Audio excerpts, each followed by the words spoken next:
Acebeam always comes out with some really nice looking high quality flashlights. This is their new Rider X everyday carry flashlight, 650 lumens, 5000K as far as color temperature, in a CRI of 90. So this guy's going to be great for almost anyone who's looking for a high quality EDC flashlight. Let's go over this guy.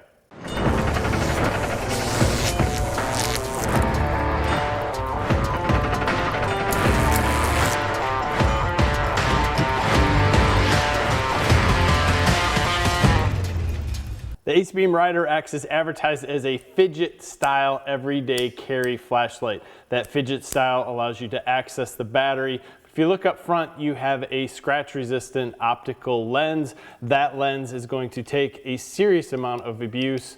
No issue there. On top of that, this light is $50 for a normal one. This is the titanium outer shell here. This is a $59 light.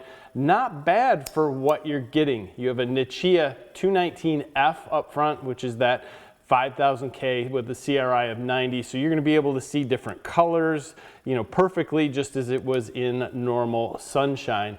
Inside here, you have an Acebeam custom 1450 lithium-ion battery. With this USB-C rechargeable battery, you're going to get 650 lumens. You drop down to the AA standard battery, you're going to get 200 lumens, but it's still going to work as intended, no issue. You can see the difference there in the brightness compared to the two. You'll get less runtime with this AA, but it does give you options. The modes on this light are very simple. You have a push button on the back of the flashlight.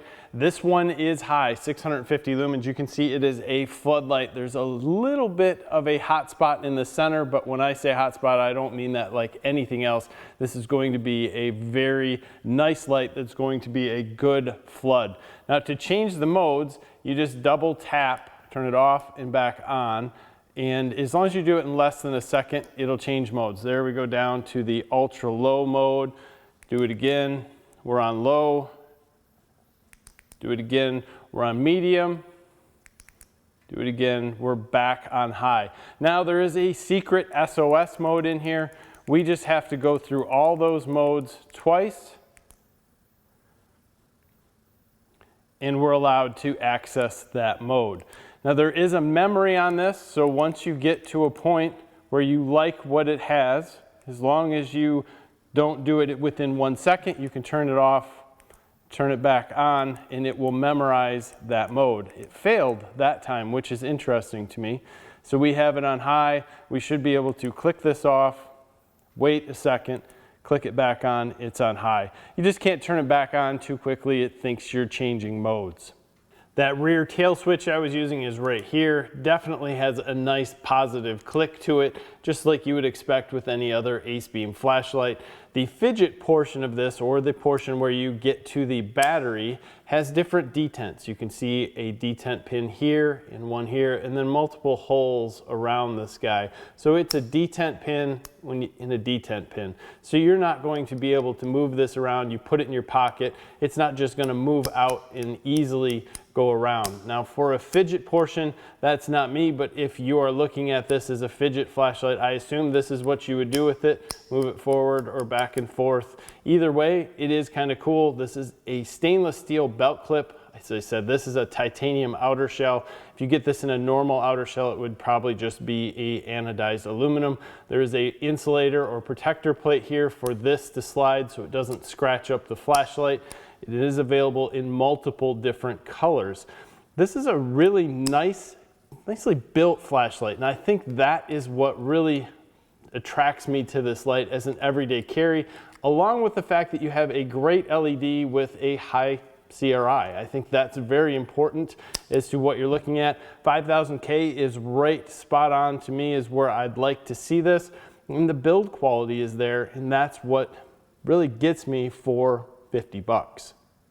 Inside the box, you're also going to get 5 O-rings for this light, which is more than normal, but this light requires you to remove the front in order to access the battery, in which you'll need to charge it. So that's a little different situation than many, and it's nice that Acebeam gives you the extra O-rings. Now, I must have had this thing off 100 times so far, and I've had zero issue. Obviously, if you keep a little lubrication on there, it's going to last much longer. You also get a tether in a USB-A to USB-C dongle, so you can actually charge this guy. If you want to use AA's, you're just going to half almost or quarter down to most of the lumens. It's going to work, but it will rip through those pretty quickly. It's something that you're going to use in a kind of emergency situation, in my humble opinion. With that said, if you're going to buy this light and you're going to want to use it at its full 650 lumens, it's going to drop down from that in about 2 minutes, and it's going to run at about 300 lumens for about 4 minutes, and then it's going to drop down to 80 lumens and run there for 4 to 5 hours. This light is really optimized for 80 lumens, which is going to be low. So if you're going to run this on medium, even where you're going to be at 400 and some lumens, it's going to go through the battery quite quickly. So realistically, this guy is going to be great for working under the hood of a car. It's going to be good for different situations. And as far as an everyday carry, it's nice and small. It's just not going to give you that long throw or that really bright, long runtime that you might be looking for. Perfect light for a mechanic, perfect light for somebody who's working in dim situations, wants a small flashlight to get him through the workday. And I think this is great. 50 bucks is cool for what it has with it. In my opinion, it is a high quality light. This is not something you're going to find at Harbor Freight or buy off Amazon, although it may be on Amazon. It's just not going to be even similar to most builds that you're going to see in the nice light area. I really like how Acebeam puts a lot of their stuff together, and it also looks fantastic also. Very interested in your comments. Leave them below. Give us a like in this video. Subscribe to the channel if you haven't already. Thanks for your time. Have a great day.